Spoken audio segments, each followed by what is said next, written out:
चारों तरफ घना जंगल था, रास्ता संकरा और कच्चा था, और पांचों दोस्त अपनी एसयूवी में बैठे उस अनजान रास्ते पर बढ़ते जा रहे थे जो उन्हें एक रहस्यमयी ट्रैकिंग स्पॉट तक ले जाने वाला था। उन पांचों में थे विक्रम, ग्रुप का leader, adventurer, logical thinker, Neha उसकी गर्लफ्रेंड, फोटोग्राफर, सेंसिटिव, राहुल मजाकिया लेकिन डरपोक, साक्षी बोल्ड और फियरलेस, और अर्जुन शांत लेकिन शार्प ऑब्जर्वर। अरे नेटवर्क चला गया, रास्ता भी एकदम अजीब लग रहा है। भाई, कहीं ये वो भूतिया जंगल वाला इलाका तो नहीं जहां लोगों के गायब होने की खबरें थीं? राहुल चुप रहो, पहले ही मेरा मन नहीं था आने का, तुम और डरा रहे हो। जैसे जैसे एसयूवी आगे बढ़ती गई, सड़क और संकरी होती गई। अचानक एक जगह पर एक टूटा सा बोर्ड दिखा जिस पर धुंधले अक्षरों में लिखा था, स्वागत है खामोश गांव में।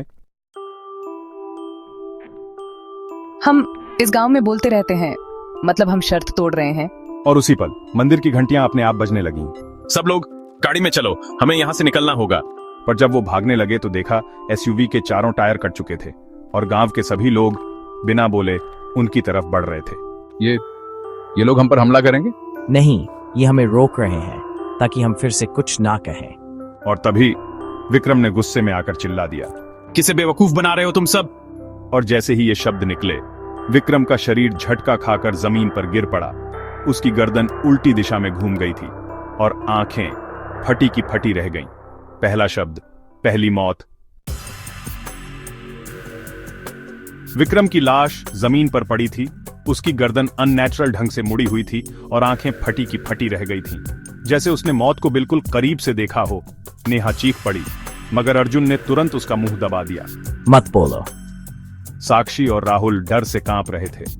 गांव के लोग अभी भी चुपचाप खड़े थे और सबकी नजरें अब विक्रम की लाश पर थीं, लेकिन कोई कुछ नहीं बोला, एक भी शब्द नहीं। नेहा की आंखों से आंसू बह रहे थे, पर वो एक शब्द नहीं कह पा रही थी।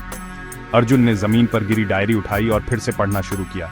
उसमें आगे लिखा था, यदि कोई बाहर वाला बोले तो आत्मा जागती है और पहला शब्द पहला जीवन ले जाता है, दूसरा, दूसरा और तीसरा आत्मा को मुक्त कर देता है। इसका मतलब अगर हम बोले तो हम उस आत्मा को आजाद कर देंगे। विक्रम की मौत के बाद नेहा, राहुल, साक्षी और अर्जुन एक वीरान घर में छुप गए। घर की दीवारों पर अजीब तरह की लिपि में कुछ लिखा हुआ था। साक्षी ने एक टॉर्च निकाली और दीवारों को देखने लगी। शब्द मृत्यु है, मौन जीवन है, 3 शब्द और मुक्ति, जो बोलेगा वही खोएगा। हम अब क्या करेंगे? न गाड़ी है, न रास्ता, न नेटवर्क। हमें किसी तरफ से निकलना होगा बिना बोले। अर्जुन ने सबको इशारों में समझाया कि उन्हें जंगल की ओर पीछे से निकलना होगा। रात का समय हो गया था, आसमान में बादल थे, बिजली कड़क रही थी। चारों ने अपनी बैग उठाई और धीरे धीरे उस टूटे घर से बाहर निकले। हर कदम सावधानी से रखा गया और कोई शब्द नहीं बोला। पर जैसे ही वे गांव की सीमा के पास पहुंचे, वहां एक लड़की खड़ी थी, सफेद लिबास में, बिल्कुल शांत, पर उसकी आंखों में पिघली हुई राख जैसी काली गहराई थी। उसने कुछ नहीं कहा, बस अपना हाथ बढ़ाया और सामने जमीन में से एक आकृति उभर आई। भगवान, ये क्या है? दूसरा शब्द, दूसरी मौत। नेहा के शरीर में झटके शुरू हो गए, जैसे कोई अंदर से उसकी नसों को काट रहा हो। उसकी सांसें रुकने लगीं और फिर उसके मुंह से काला धुआं निकला। नेहा गिर पड़ी, उसकी आंखें बंद हो गईं, वो अब नहीं थी। राहुल चीखने ही वाला था कि अर्जुन ने उसे जमीन पर पटक दिया और उसका मुंह कसकर बंद कर दिया। बस एक और शब्द और आत्मा आजाद हो जाएगी और तब सब खत्म। अब केवल 3 बचे थे, अर्जुन, साक्षी और राहुल। वे दौड़ते हुए मंदिर की ओर भागे, उसी मंदिर की ओर जहां वो मूर्ति थी। वहां पहुंचकर अर्जुन ने पूरी डायरी खोली और मंदिर की दीवारों को देखने लगा। एक दीवार पर खून से कुछ लिखा हुआ था, आत्मा को बांधने का रास्ता, उस समय का उल्टा मंत्र, सौदा केवल रिवर्स करने से रुकेगा।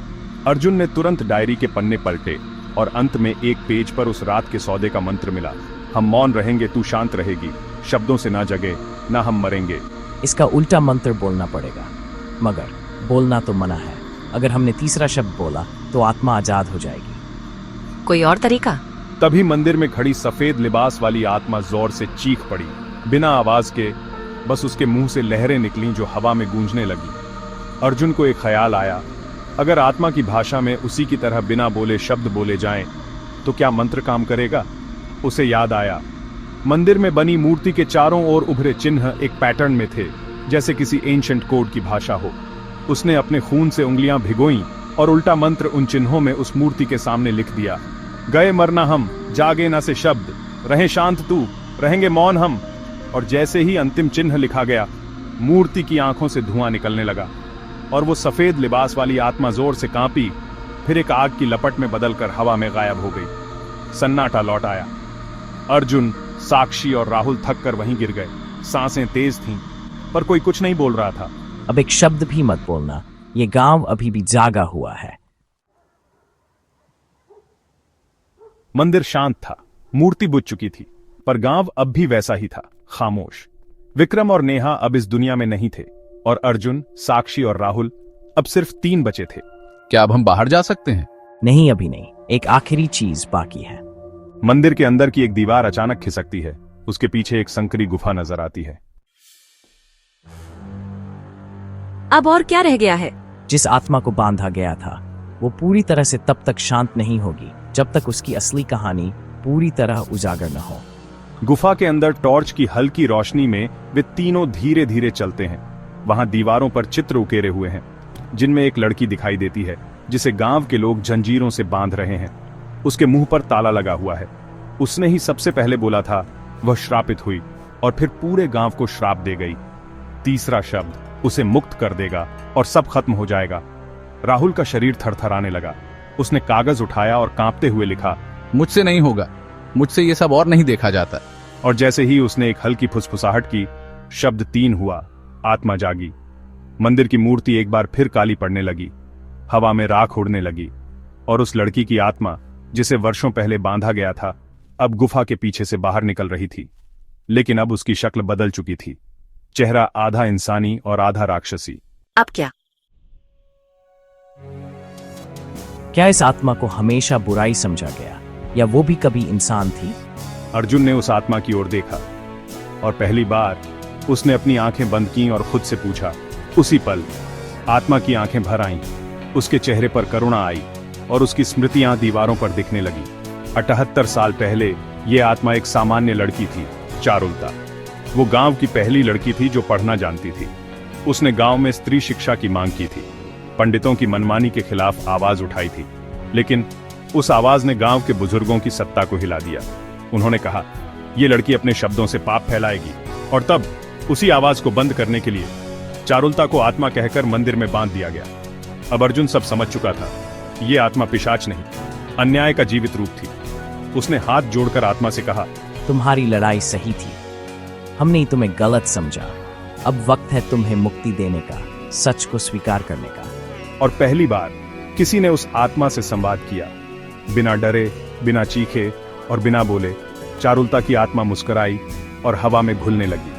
उसके साथ साथ गांव के सभी लोग एक एक करके शांत हो गए और मंदिर की घंटियां अपने आप बजने लगीं। अर्जुन, साक्षी और राहुल गांव से बाहर निकले। अब रास्ता साफ था, गाड़ी के टायर फिर से ठीक थे और हवा में पहली बार पक्षियों की आवाज सुनाई दी। क्या आप बोल सकते हैं? अर्जुन ने नजरें ऊपर उठाईं। मंदिर की मूर्ति अब टूटी हुई थी, आंखें बंद, चेहरा शांत। अब समय है सच बोलने का, बिना डर के। और ये वो पहला शब्द था जो इस गांव में 78 साल बाद खुलकर बोला गया था। लेकिन इस बार कोई नहीं मरा, क्योंकि अब वो शब्द डर से नहीं, मुक्ति से भरा हुआ था। तीनों लोग शहर लौट आए। विक्रम और नेहा की मौत की रिपोर्ट पुलिस तक नहीं पहुंची, क्योंकि गांव अब भी सरकारी रिकॉर्ड्स में एग्जिस्ट ही नहीं करता। साक्षी ने अपने ब्लॉग पर उस गांव की कहानी पोस्ट की, लेकिन एक लाइन के साथ, आप विश्वास करें या नहीं, पर खामोश गांव केवल एक जगह नहीं, एक चेतावनी है। अगर आप सच के लिए आवाज उठाते हैं तो या तो दुनिया आपको बांध देती है या आपकी आवाज से वो डरती है। पर कहानी वहीं खत्म नहीं हुई। ये कहानी बहुत ही दिलचस्प थी, पर क्या ये सब सच है? फोन के स्क्रीन पर एक पुराना ईमेल खुला होता है। विषय लिखा है, चारुलता देवस्थली, जन्म प्रमाण पत्र वर्ष 1936, जारीकर्ता खामोश ग्राम पंचायत। और फिर स्क्रीन पर एक जीपीएस लोकेशन पॉप होती है। खामोश गांव अंतिम बार देखा गया कल। शब्द कभी मरते नहीं, वो बस चुप हो जाते हैं। और जब वक्त आता है तो एक खामोश गांव फिर से गूंज उठता है।